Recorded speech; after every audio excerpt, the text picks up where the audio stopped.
Second point समझते हैं। ठाकुरबाड़ी का इतिहास क्या था? अर्थात गांव में स्थित एक पूजा स्थल था जिसका नाम क्या था? ठाकुरबाड़ी, जहां लोग आकर पूजा पाठ करते थे। वहां पर पूजा पाठ कर कर कई बार वे अपनी मनौती भी मानते थे कि अगर ये कार्य पूरा हो जाएगा तब मैं ठाकुरबाड़ी में आकर उस मन्नत को पूरा करूँगा। ये ठाकुरबाड़ी कैसे स्थित हुई किसी को पता नहीं है, इसके बारे में बुक में नहीं लिखा है। यहाँ पर ये बताया गया कि जो ठाकुरबाड़ी है ये पूजा का एक स्थल था जहाँ पर लोग आते थे, पूजा करते थे और मन्नत मानते थे। जब उनकी मन्नत पूरी हो जाती थी तो इस पर आकर उस मन्नत को पूरा करते थे, इसलिए इसका नाम ठाकुरबाड़ी रखा गया। ये था सेकंड पॉइंट। अब था थर्ड पॉइंट। ठाकुरबाड़ी का महत्व क्या था? ठाकुरबाड़ी का बहुत महत्व था। लोग इसको बहुत मान्यता देते थे। उन्हें ये बात पता थी कि अगर ठाकुरबाड़ी में कोई बात मानी जाती है, अर्थात मन्नत के रूप में मानी जाती है, तो वहाँ पर पूरी हो जाती है। अर्थात उस ठाकुरबाड़ी की जो मान्यता थी वो बहुत अधिक थी। कई बार ऐसा होता है ना कि मंदिर की मान्यता बहुत अधिक हो जाती है, लोग वहाँ पर जाते हैं और अपनी मन्नत को मानते हैं और वो पूरी हो जाती है तो उसकी मान्यता बहुत अधिक हो जाती है।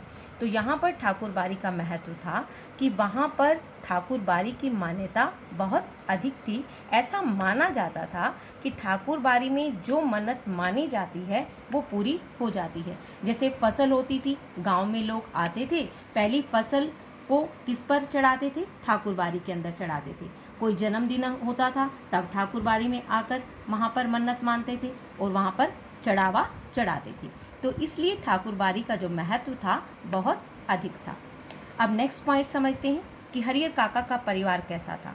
हरिहर काका के 4 भाई थे और उनकी 60 बीघे खेत थे। 60 बीघे क्या होता है? 60 किले। 60 किले 60 60 का अर्थ है 60।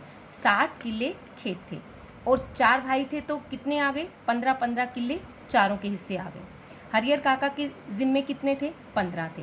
लेकिन हरिहर काका की कोई संतान नहीं थी और बाकी सभी की संतान थी। उनका भरा पूरा परिवार था।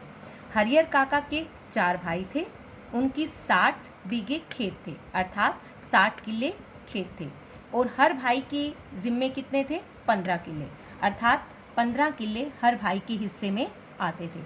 लेकिन हरिहर काका निसंतान थे, अर्थात उनकी कोई संतान नहीं थी। वे अपने भाइयों के परिवार को ही अपना परिवार मानते थे और उन्हीं के साथ रहते थे, अर्थात मिलजुल कर ये परिवार बहुत अच्छे ढंग से रहता था। लेकिन धीरे धीरे परिवर्तन हुआ। मैंने फर्स्ट पॉइंट में क्या समझाया था कि धन के कारण अपने कैसे पराये बन जाते हैं।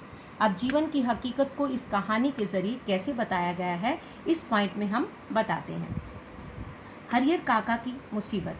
धीरे धीरे इनके भाई के संबंधों में परिवर्तन आने लगा, अर्थात हरिहर काका का ध्यान उसके भाई और उसकी पत्नियां नहीं रखती थी।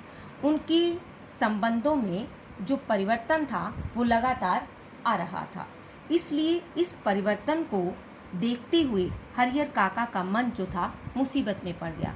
उन्हें ऐसा लगा कि अब ये भाई मुझ पर ध्यान नहीं देते हैं, अर्थात अपने पराये कैसे बनते हैं। हरिहर काका को ये बात समझ में आने लगी। ये पॉइंट एक बार फिर समझा देती हूँ कि हरिहर काका निसंतान थे। उनके पास जो ज़मीन थी वह पूरी ज़मीन का जो धन था वो अपने भाइयों को दे देते थे, लेकिन उसके भाई धीरे धीरे उसका ध्यान नहीं रखते थे। हरिहर काका को ये बात अच्छी नहीं लगती थी और धीरे धीरे उन्हें ऐसे लगने लगा कि भाइयों के संबंध मेरे प्रति परिवर्तित हो रहे हैं, अर्थात उसमें परिवर्तन आ रहा है, अर्थात अपनापन जो है समाप्त हो रहा है।